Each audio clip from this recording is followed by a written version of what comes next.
The boarding pass in Serafina Vance's hand was worth $2.4 billion, not the flight itself, of course.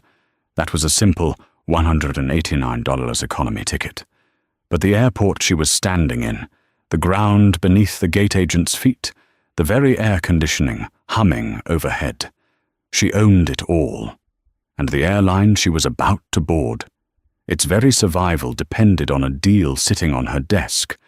She was the most powerful woman within a 1,000-mile radius, yet in that moment, clad in a simple grey sweatsuit and a worn baseball cap, she was invisible.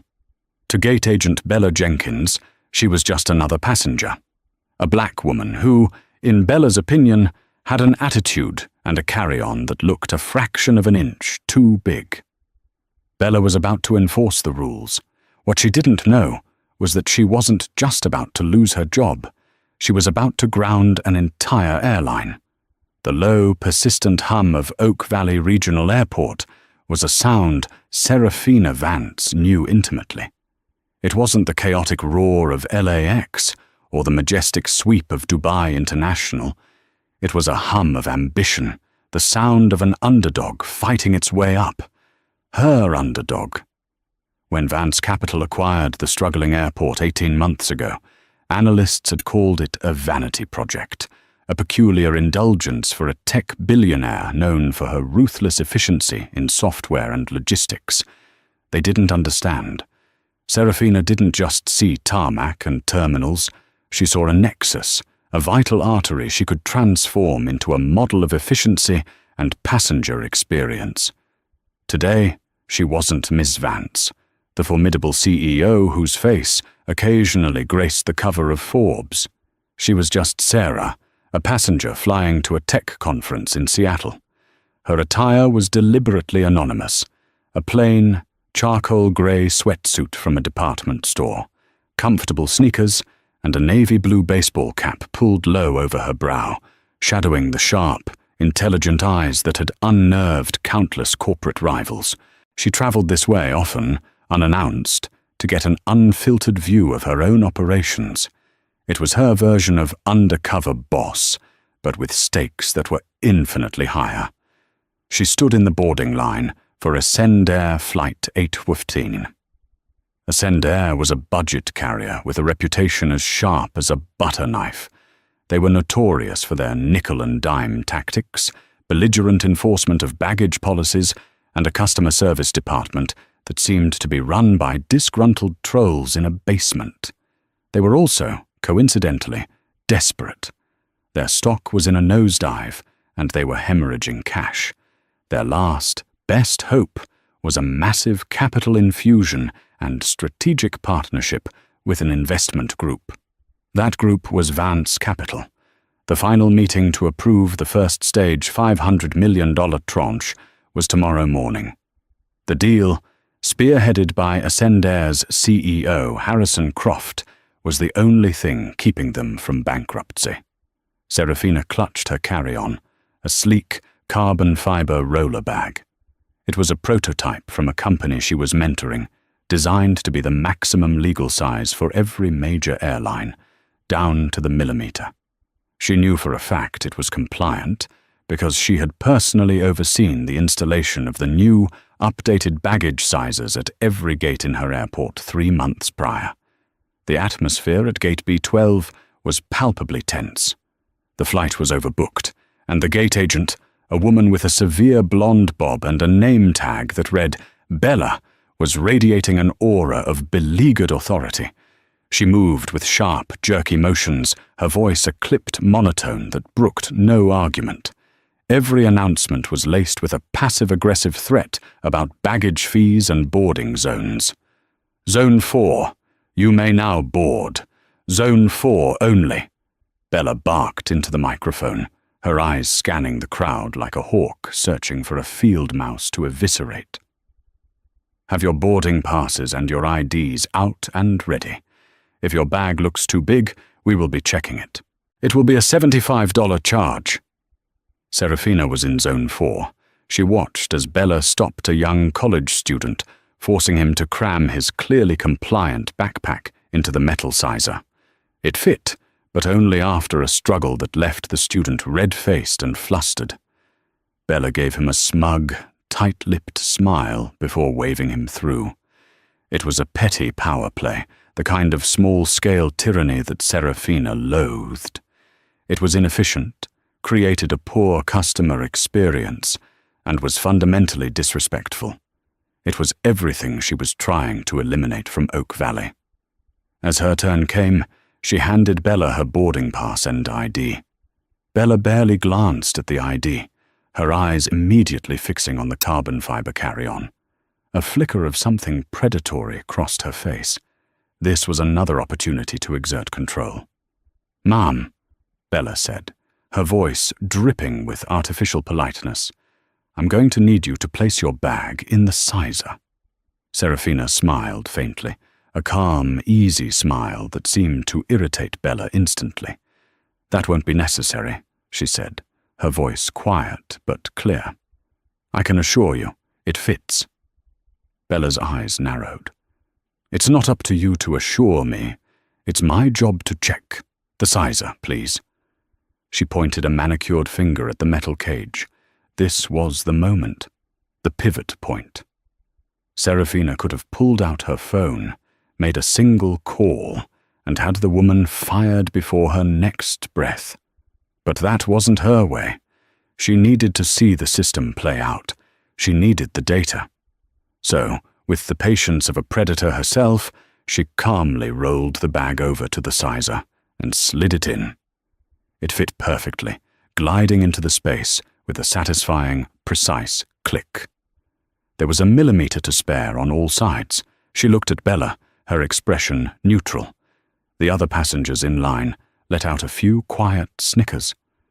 Humiliated and enraged by the silent rebuke, Bella's face flushed a deep, blotchy red. The quiet passenger in the sweatsuit had not only challenged her, but had been proven right in the most public way possible.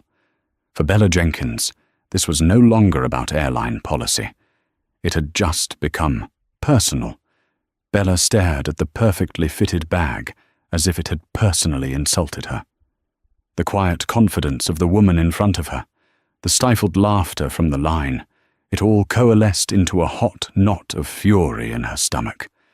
She wasn't just a gate agent. She was the guardian of this gate, the enforcer of Ascendair's regulations. Her authority had been publicly undermined. She straightened up, her lips thinning into a bloodless line. "Take it out, please." Serafina complied, sliding the bag out as smoothly as it had gone in. She expected a grudging wave-through, a sour, "have a nice flight." She did not expect what came next. "It has to be checked," Bella declared, her voice now several decibels louder, designed to carry. A confused murmur rippled through the line. "But it fit," a young man behind Serafina ventured. Bella shot him a venomous glare that silenced him instantly. She turned her attention back to Serafina. "The wheels, ma'am. The wheels went in first. When you put it in the overhead compartment, the handle will be sticking out.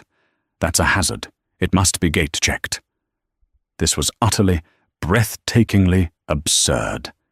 It was a rule that didn't exist, a fabrication born of pure spite. Serafina's placid demeanor remained, but inside a switch had been flipped. The exercise was no longer about passive observation. It was now an active stress test of Ascendair's operational integrity and its employee protocols. The results were already catastrophic. "With all due respect," Serafina said, her tone still even, but now laced with a cold precision that should have been a warning sign. "That's not the policy. The policy is whether the bag fits in the sizer. It does." "Are you telling me how to do my job?"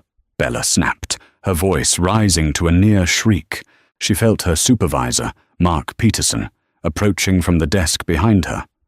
Mark was a man whose management style consisted of siding with the loudest person in the room to make the problem go away. Bella knew she just had to be the loudest. "I am the final authority on this gate, and I'm telling you that bag is a safety hazard. It needs to be checked. Now, it's $75.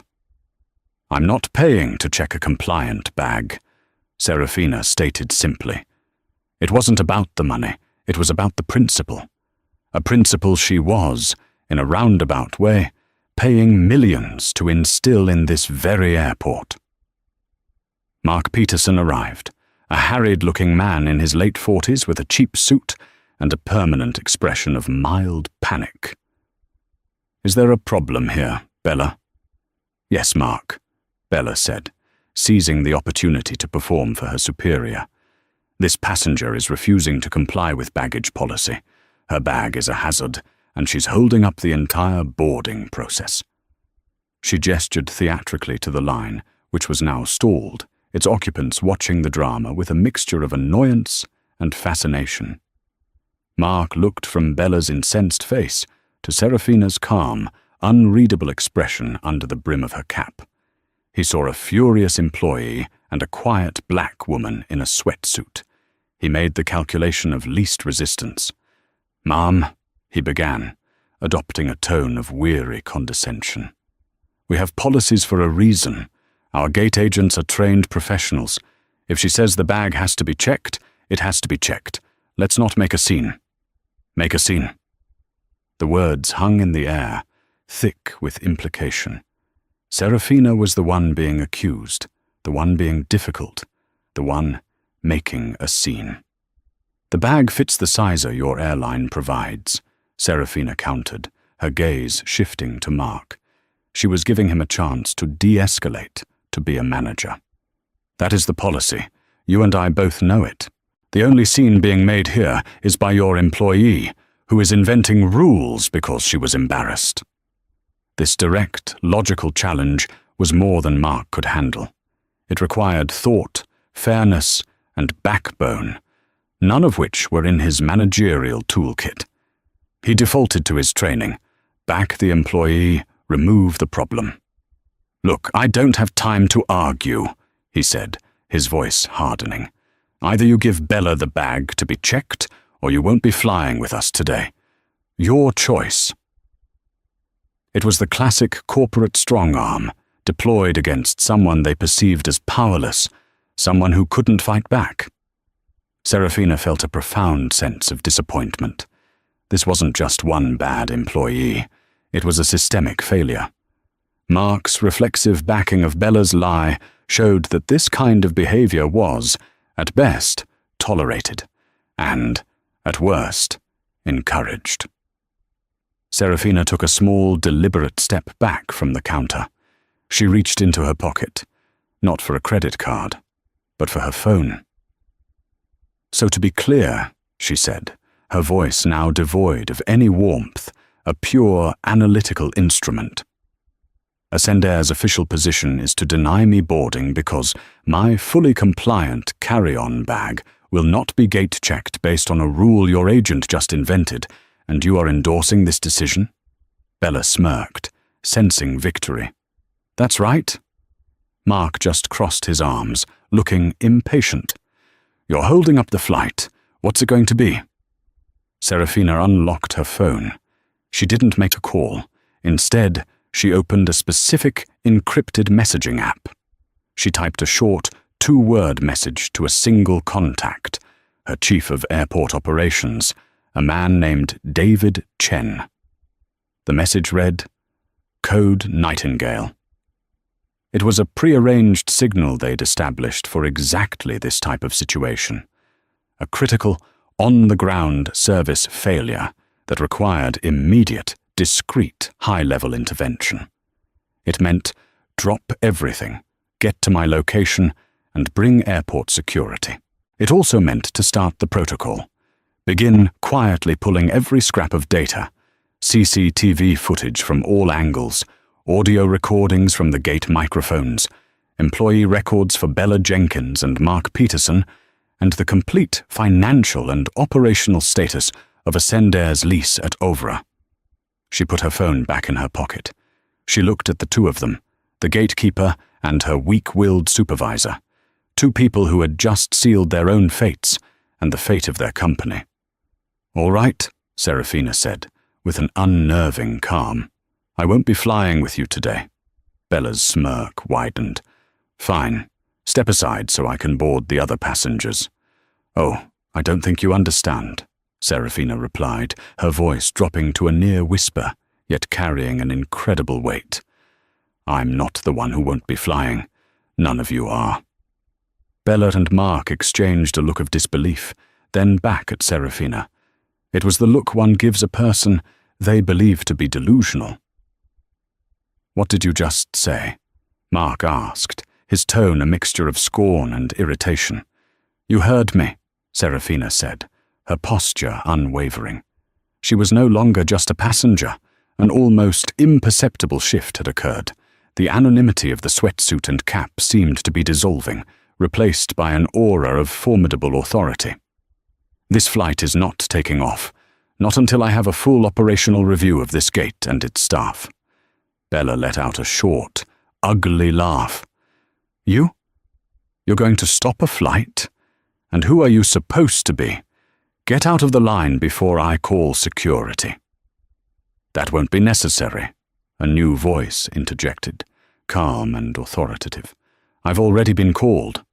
3 figures in the crisp black and grey uniforms of Oak Valley Airport security were approaching, led by a man with a familiar, composed face. David Chen, the chief of airport operations. David was a former Air Force colonel, a man Serafina had personally headhunted for his impeccable record and zero-tolerance policy for incompetence. He was one of the few people at the airport who knew her on sight, no matter how she was dressed. As he got closer, his eyes met Serafina's. A brief, almost invisible flicker of recognition and concern crossed his face before it settled back into a professional mask. He didn't address her immediately, instead turning his attention to the gate agents. "What's the situation here?" David asked, his voice even but carrying the clear expectation of a straight answer. Mark, puffing out his chest, stepped forward.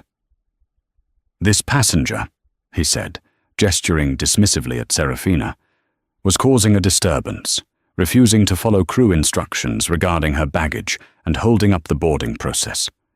We deboarded her and now she's making threats about stopping the flight." David Chen listened intently, his gaze moving from Mark's face to Bella's smug expression, and finally to Serafina. He took in her attire, the carry-on bag sitting placidly beside her, and the tense silence of the onlookers. His team had already forwarded him the initial data streams. He had seen the last 60 seconds of CCTV footage and the flagged transcript of Bella's nonsensical handle hazard claim. He looked back at Mark. "She was deboarded. Did you scan her boarding pass and then revoke it? Or did you simply deny her entry?" Mark faltered. "Well, we denied her entry. We told her she couldn't fly." "I see," David said slowly. He then turned to Serafina, and the entire dynamic of the confrontation shifted on a tectonic plate. His posture became one of deference and respect. "Ms. Vance, I apologize for the delay. Are you all right?" The name hung in the air like a stunned bird.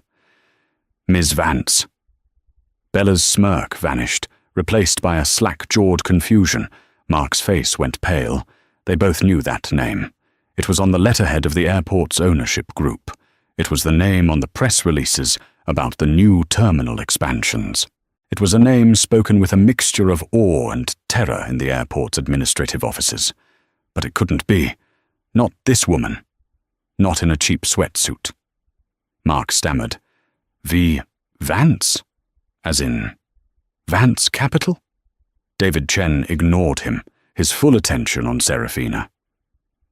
"My team is compiling the full incident report as we speak," he said to her. "CCTV, gate audio, and the employee files you requested are being uploaded to your secure server." Serafina gave a single, sharp nod. "Thank you, David. Please inform the tower that Ascendair Flight 815 is grounded at the gate. No pushback, no departure. I want the jet bridge reconnected and the doors opened. This aircraft is now a secured site for an internal investigation." "Right away, Ms. Vance," David said, speaking quietly into his radio. The command was relayed instantly. The color drained completely from Mark Peterson's face. He looked as if he was about to be physically sick. Bella was frozen, her mind struggling to process the impossible reality that was crashing down upon her. The quiet, anonymous woman she had decided to bully, to make an example of, was not just a VIP. She wasn't just a somebody. She was, for all intents and purposes, the owner of the very ground they were standing on. She was the airport. The passengers on the plane, who had been grumbling about the delay, began to look out the windows, their curiosity piqued by the sight of airport security on the jet bridge. The passengers still in line were whispering furiously, many of them now with their phones out, recording. The story was already starting to form, the digital wildfire just a spark away from igniting. A commotion came from the front of the reattached jet bridge. A man in a tailored $1,000 suit, his face a mask of impatience and privilege, was striding down towards the gate, his phone pressed to his ear. "What in God's name is going on?" he boomed, his voice accustomed to being obeyed. "I have $1 billion meeting in Seattle in 3 hours. Why are we grounded? Someone get me the pilot." He stopped short as he reached the gate area, taking in the scene. The security officers, the pale-faced gate agents, and the woman in the grey sweatsuit who seemed to be the calm center of the storm. He was Harrison Croft, the CEO of Ascendair. His eyes scanned the scene, failing to comprehend it, until they finally landed on Serafina Vance. He didn't recognize her at first. He'd only met her twice, in the sterile, polished environment of a boardroom, where she was always impeccably dressed in designer power suits. He squinted, his brain trying to reconcile the image. Serafina met his gaze. She slowly lifted her head, and the shadow from her baseball cap receded, revealing the full, sharp intelligence of her face. A face he had last seen across a mahogany table as they discussed the final terms of his company's salvation. Harrison Croft's jaw dropped. The color fled his face so fast it was as if a plug had been pulled. The phone slipped from his suddenly numb fingers and clattered to the floor. In that single, horrifying moment of recognition, he understood. He didn't just have a delayed flight. He was witnessing the public execution of his company, and the woman holding the axe was the one he had been counting on to save it. The silence at Gate B12 was absolute, broken only by the distant hum of the terminal and the faint, tinny sound of the dropped cell phone. Harrison Croft stood frozen on the jet bridge, his face a canvas of dawning horror. The gears were turning in his mind, connecting the dots with sickening speed. The grounded flight, the presence of the airport's chief of operations, and the impossible, calamitous appearance of Serafina Vance, the woman who held his company's fate in her hands, dressed like a common traveler, standing at the center of it all. He finally snapped out of his paralysis, a desperate, sycophantic panic taking over. "Ms. Vance! Serafina! My God, what a coincidence! I had no idea you were on this flight. Is everything all right?" He lunged forward, hand outstretched, a ghastly, forced smile plastered on his face. Serafina looked at his outstretched hand, and then back at his face, her expression as cold and flat as a sheet of ice. She made no move to shake it. "Everything," she said, her voice dangerously soft, "is the furthest thing from all right, Harrison." Croft's hand dropped to his side. He turned his panicked gaze towards Bella and Mark, who now looked like defendants awaiting a death sentence. The CEO's mind, honed for corporate survival, immediately identified the necessary sacrifices. "What happened here?" he demanded, his voice a low growl directed at his employees. "What did you do?" Mark, seeing a potential, if flimsy, lifeline, started babbling. "Mr. Croft, sir, it was a misunderstanding, a simple baggage policy issue. This employee," he stammered, already distancing himself from Bella, "was just trying to enforce the rules, and it got out of hand." Bella stared at Mark, her face a mask of betrayal. He was throwing her to the wolves without a second thought. But before she could speak, Croft rounded on her, his eyes blazing with a fury born of pure terror. "You," he hissed. "You did this. Do you have any idea who this is?" Bella could only shake her head, mute and terrified. "This is Serafina Vance." Croft's voice rose, cracking under the strain. "She is the head of Vance Capital, the firm that is deciding whether you, me, and every single one of Ascendair's 10,000 employees still have a job next month. And you picked a fight with her over a carry-on bag." The full weight of the situation finally crashed down on Bella Jenkins. It wasn't just her job on the line. She hadn't just angered a VIP. She had, through an act of petty malice, potentially sunk the entire company. Her body began to tremble, a low, guttural sound of despair escaping her lips. Serafina watched the pathetic display without a flicker of emotion. This wasn't justice yet. This was just panicked damage control. "Harrison," she said, cutting through his tirade. Her voice was calm, but it commanded the attention of everyone present. "Your employee did not pick a fight.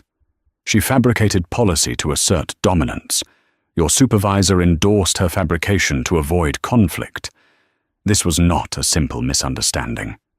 This was a demonstration of a rotten corporate culture, a culture that you, as CEO, are responsible for, a culture of disrespect, inefficiency, and contempt for the customer." Every word was a nail being hammered into Ascendair's coffin. "Serafina, please," Croft begged, his corporate swagger completely gone, replaced by the desperate pleading of a man watching his life's work burn down. "Let me fix this. I'll fire them both, right now, on the spot. Consider them gone. We'll issue a public apology. We'll make a donation to a charity of your choice, whatever you want." He turned to Mark and Bella. "You're fired. Both of you. Get your things. Security will escort you out. You are banned from this airport for life." Mark looked like he might faint. Bella finally found her voice, a choked, pleading whisper. "Please, Mr. Croft, I have a mortgage." "You should have thought of that before," Croft roared, then turned back to Serafina, his expression softening into one of utter subservience. "See? It's done. Problem solved. Now, can we get this flight in the air? I have to get to Seattle for our meeting tomorrow. Our meeting." He said the last two words with a desperate emphasis, a reminder of their shared financial interests. It was the wrong move.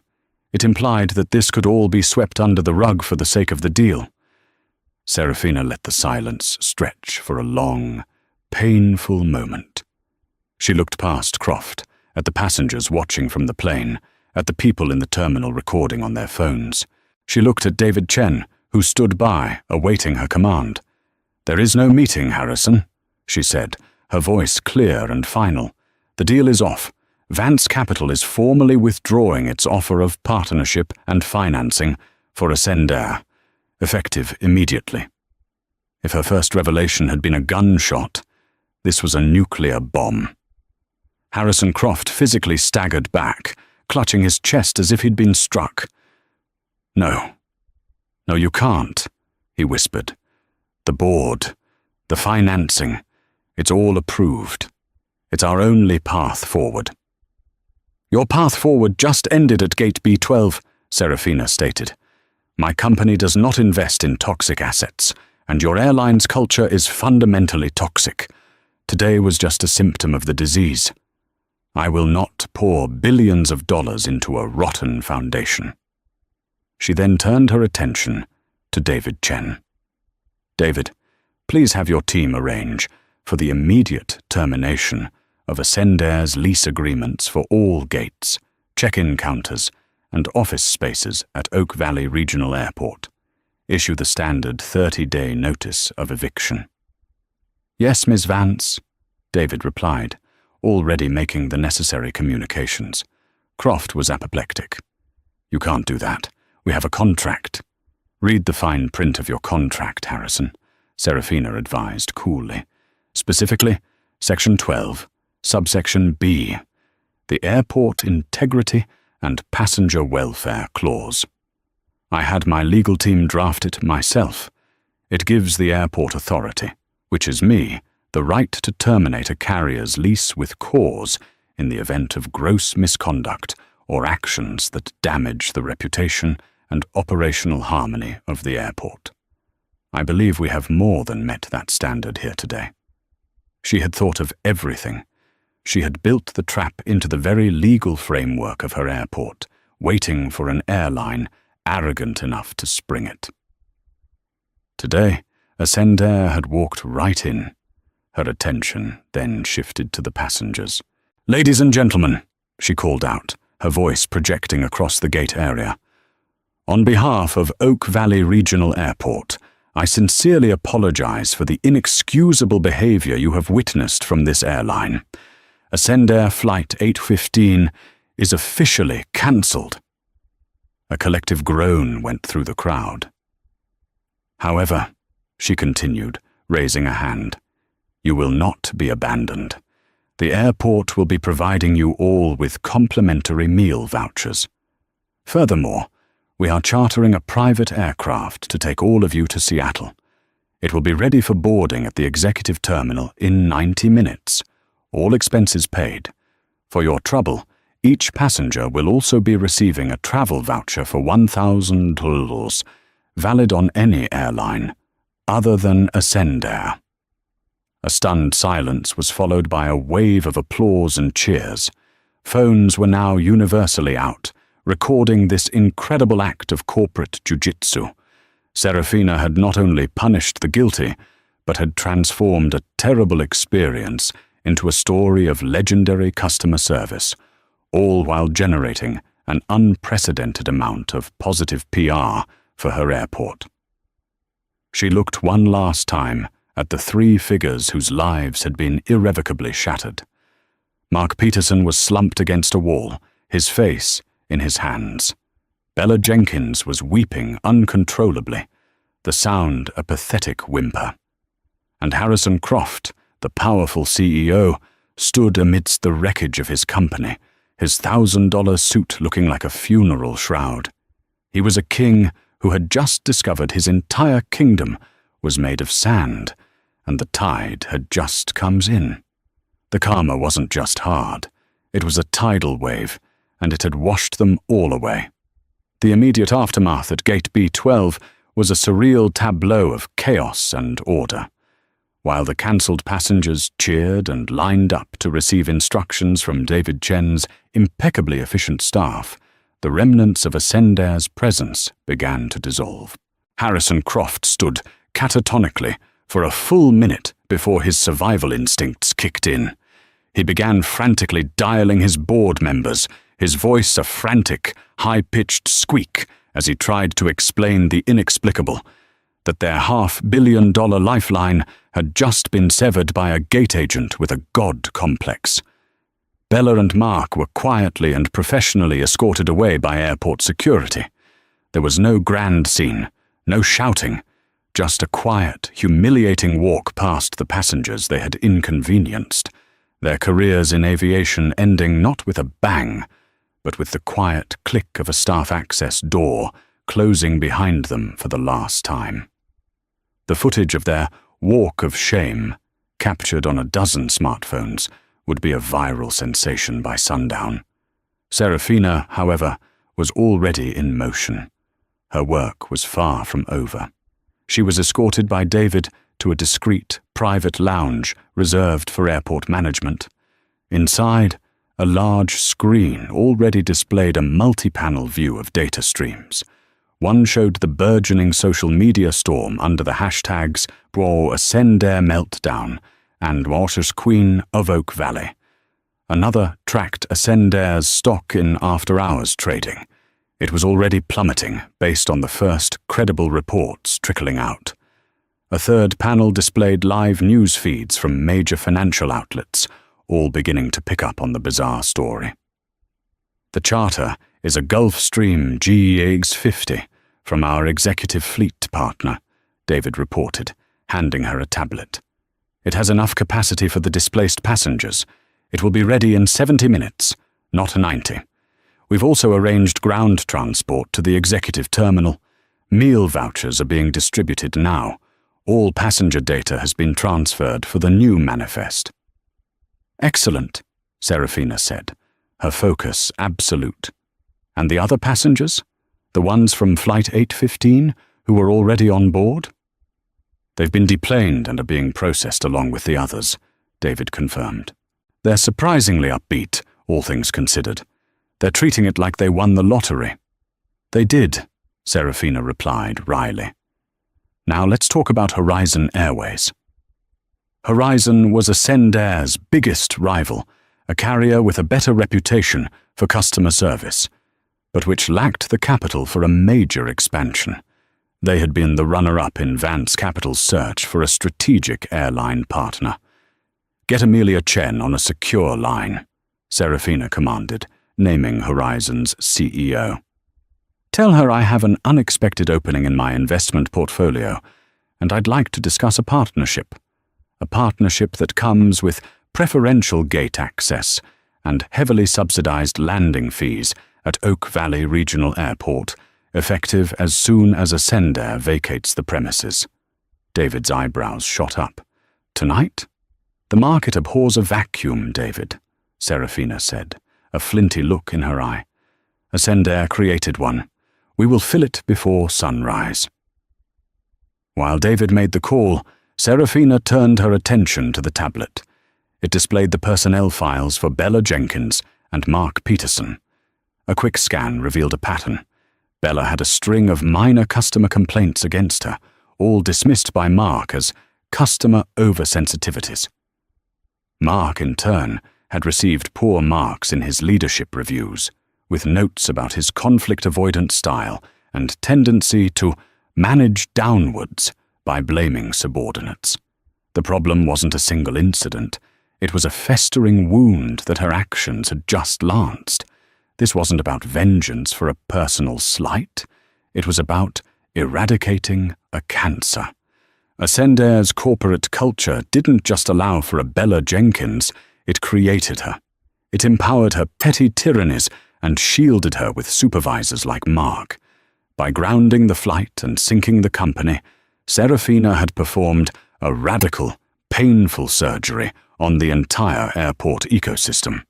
Within the hour, the story had exploded. Major news networks were leading with it, not just as a human interest piece, but as a major business story.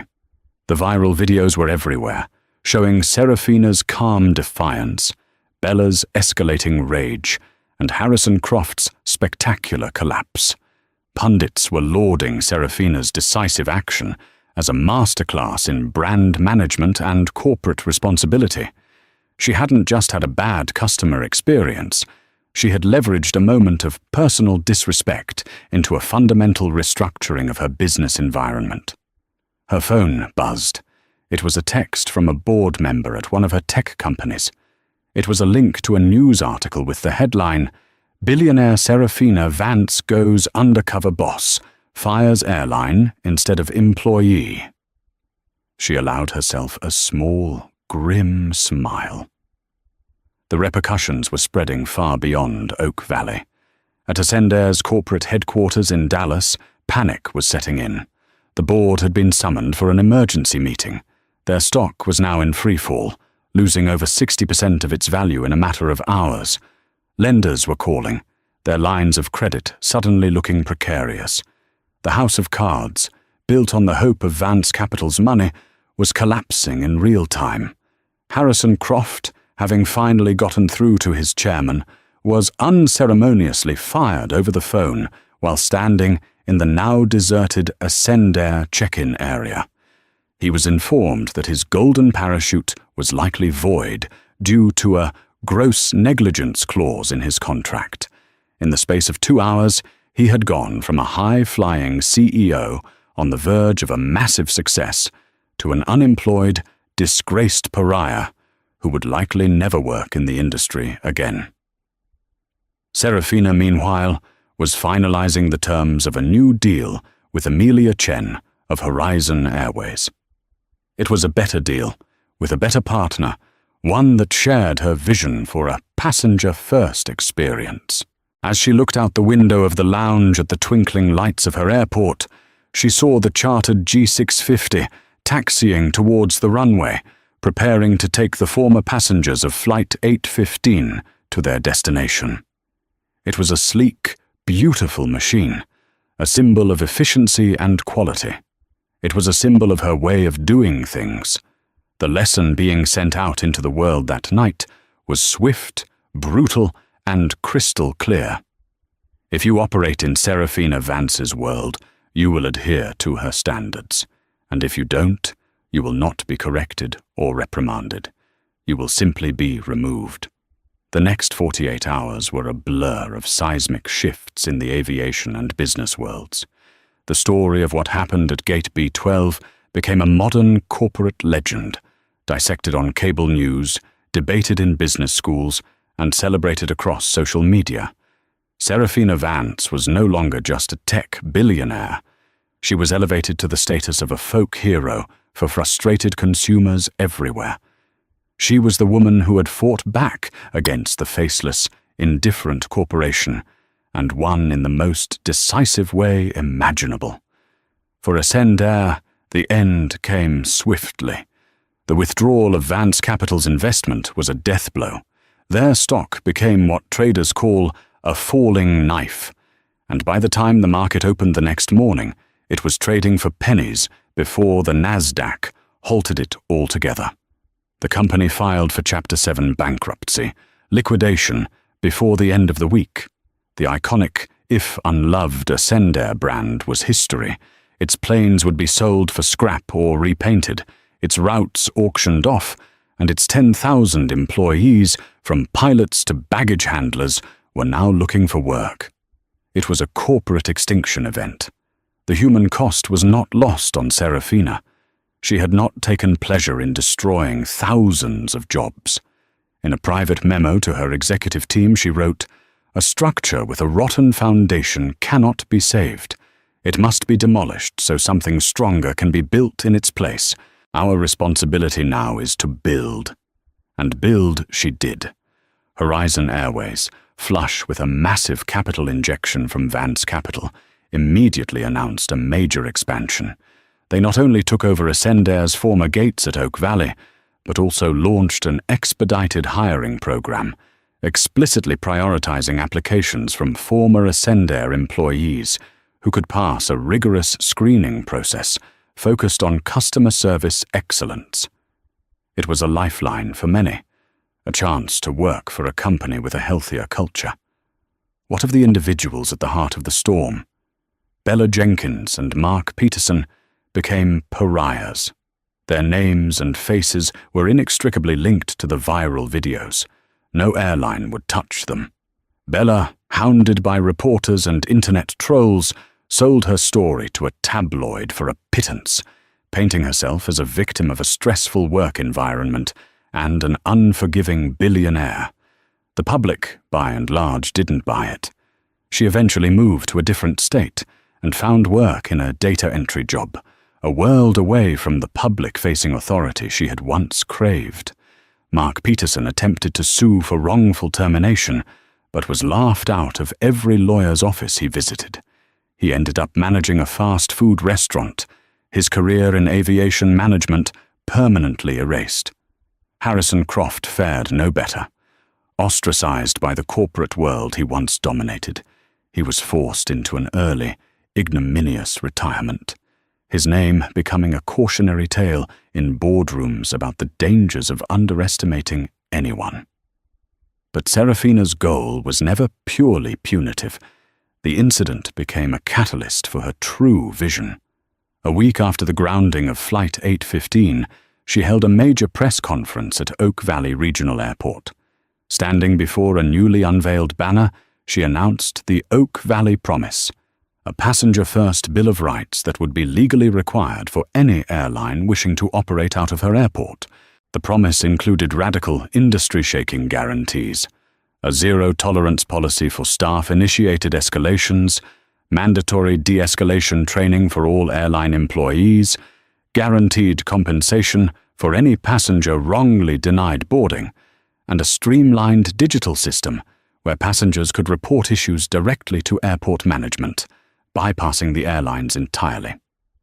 She also announced the construction of a new, state-of-the-art training facility at the airport, free for all partner airlines, dedicated to teaching the next generation of customer service. An airport is more than just a place of transit, she said, her voice resonating with conviction. It is the first handshake and the last goodbye of a city. It is a place of hellos and farewells, of excitement and anxiety. The human element is not an inconvenient variable. It is the entire point. Here at Oak Valley, we will not allow our passengers to be treated as cargo or as obstacles. We will treat them as guests, and any of our airline partners who fail to uphold that standard will find that their gate is no longer available. That is our promise. This move sent shockwaves through the industry. Some legacy carriers balked, calling it an overreach. But newer, more agile airlines, and especially the newly empowered Horizon Airways, embraced it. Passengers voted with their wallets. Within 6 months, Oak Valley Regional Airport saw a 30% increase in passenger traffic, even as national averages remained flat. It became a destination airport, a place travelers would willingly connect through because they knew they would be treated with respect. Serafina Vance had turned a moment of public humiliation into a revolution. She had used her immense power not just to punish, but to rebuild. The Ghost of Ascendair and the story of Gate B12 became the foundation upon which she built a new standard for the entire industry. It was a testament to the idea that true power wasn't just about owning things. It was about having the courage to enforce a better vision for them, no matter the cost. 2 years passed. The world of air travel, ever-changing, moved on. Airlines merged, new routes were established, and the daily drama of delayed flights and lost luggage continued its relentless rhythm. But at Oak Valley Regional Airport, something was fundamentally different. The Oak Valley Promise was no longer a press release gimmick. It was the cultural bedrock of the entire facility. The change was palpable. Gate agents smiled. Security lines moved with a calm efficiency. There was a sense of partnership between the airport, the airlines, and the passengers. A harmony that was once unthinkable. Horizon Airways, fueled by Vance Capital's backing and the Ovra model, had flourished. They were now a major national carrier, consistently ranked #1 in customer satisfaction. Their success had forced other airlines to adapt, with many begrudgingly adopting elements of the Oak Valley Promise in their own operations to stay competitive. Serafina's revolution had, as she intended, spread beyond the walls of her own airport. Serafina Vance stood in the newly completed observation deck of Terminal C, a soaring glass structure that offered a panoramic view of the airfield. She was dressed not in a sweatsuit, but in a sharply tailored blazer and jeans, her public profile having grown to a point where anonymity was a luxury she could no longer afford. She sipped a coffee, watching a Horizon Airways A320 push back from a gate below. It was Gate B12. The gate number had been kept, not out of oversight, but as a deliberate reminder. David Chen joined her, holding a tablet. "Morning, Ms. Vance. The numbers for the last quarter just came in. We've surpassed Seattle-Tacoma for regional passenger growth. The board is ecstatic." "Good," Serafina said, her eyes still on the airfield. "Growth is a byproduct, David, not the goal. How are the passenger feedback scores?" 98.7% positive, he replied with a proud smile. "The 0.3% of complaints were about the price of coffee. We're working on that." Serafina finally smiled, a genuine, relaxed smile. "Good. We can't have the coffee becoming our version of a baggage sizer." The reference to that fateful day hung in the air for a moment. It was a story they both knew had become part of airport law. New hires were told the story of Gate B12 during their orientation, a cautionary tale and a mission statement all in one. It defined who they were and what they stood against. A young woman, a new airport ambassador in a bright blue vest, approached them hesitantly. "Excuse me, Miss Vance?" she asked, her voice nervous. "I just wanted to say thank you.